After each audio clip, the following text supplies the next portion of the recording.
ये है कि वर्ण व्यवस्था खत्म हो गई, तो अछूत जो कार्य है वो कार्य कहीं उनके गरीब बच्चों को अदा करने पड़े। इसलिए लगातार यहाँ तक कि नई शिक्षा नीति में भी उन्होंने जो प्रोविजन किए हैं वो ऐसे किए हैं, ऐसा शब्द यूज किया है कि जो लोग अपने परिवार में पारंपरिक रूप से जाति के साथ यूज नहीं किया, पारंपरिक रूप से लोहार का काम करते रहे, कुम्हार का काम करते रहे, चर्मकार का काम करते रहे, स्वच्छकार का काम करते हैं, तो उसी काम को कर रहे हैं, उनको पैसा मिलेगा, उनको ट्रेनिंग दी जाएगी। यह है एक लालच देना ताकि आपके बच्चों को 1000-2000 के लालच में उसी काम को करने की आदत हो जाए। या तो ये चीज व्यवस्था सबके लिए होती है, वो सबके लिए नहीं है। पारंपरिक परिवार में जो चला रहा है, पारंपरिक परिवार में किसके क्या चला रहा है, उन्होंने ब्राह्मण को नहीं कहा है, उन्होंने क्षत्रिय को नहीं कहा, उन्होंने बंजे को नहीं कहा, उन्होंने उन्हीं काम को कहा जो SC ST OBC करते रहे हैं, उन कामों के लिए कहा। तो इस बारे में कोई डाउट नहीं है। इसमें हम लोगों ने अपनी तरफ से, अपनी पार्टी की तरफ से भी, अपने जो लोग सोचा उसी तरफ से ही मैनिफेस्टो बनाया है कि इस तरह के जो काम होंगे या तो उनका वेतन अंतर्राष्ट्रीय स्तर का होगा। स्वच्छकार का जो वेतन है अमेरिका के अंदर, यहाँ के रुपयों के हिसाब से 38 लाख से 57 लाख रुपए एक साल का है। आपको जानकारी है? 38 लाख से 57 लाख एक साल में,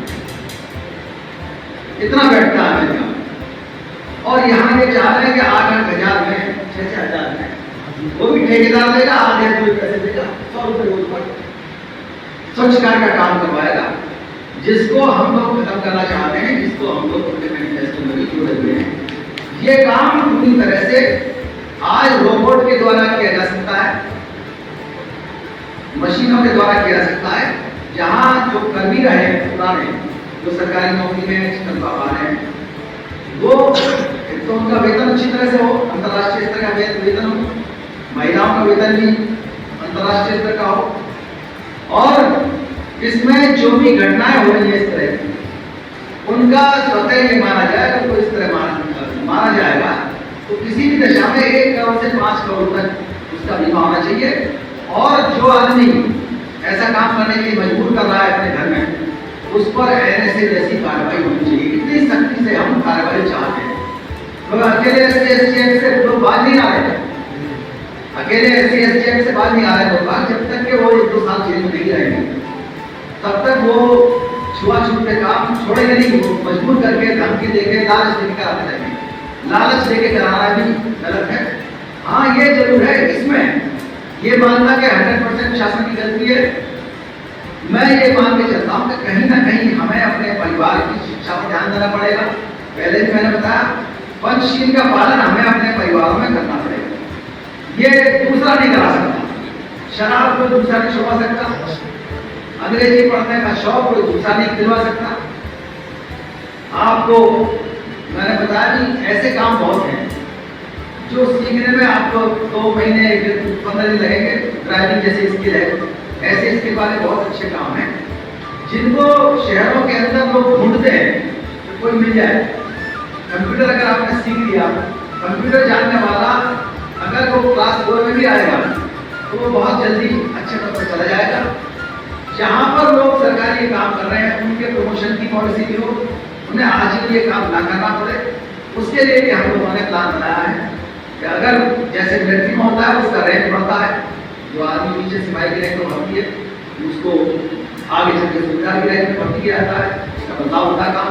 और अगर उसका पढ़ाई लिखाई का स्तर अच्छा है तो उसको क्लरिकल काम दे दिया जाए। उस काम की नेचर अगर स्वच्छकार वाली है या अछूत वाली है तो उस काम को, अगर वो पढ़ा लिखा आदमी है या पढ़ लेता है नौकरी में रहते हुए, तो उसको पहले उसको अवसर दिया जाए, नौकरी में रहने वाले को बाद का अवसर बाद में दिया जाए। इस तरह की हम लोग सोच लेकर के चल रहे हैं। हमें लगभग सारी जो के तौर तरीके हैं वो उसके बारे में हम लोग लगातार नजर रखे हुए हैं।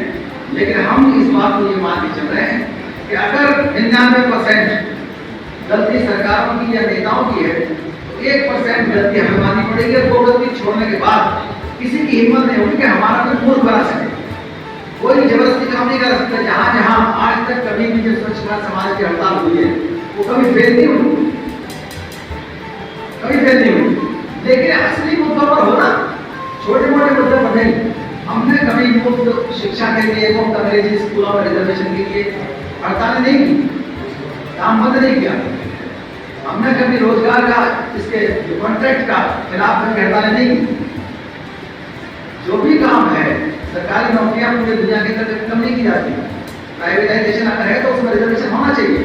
ये जो ठेके वाली प्रथा है इसको पूरी तरह से हम लोग समाप्त करने के विरोध में हैं। उसके लिए हम लोग आंदोलन चलाएंगे। आप लोग साथ रहना, और आप लोग साथ रहोगे तो हम लोग जीतेंगे।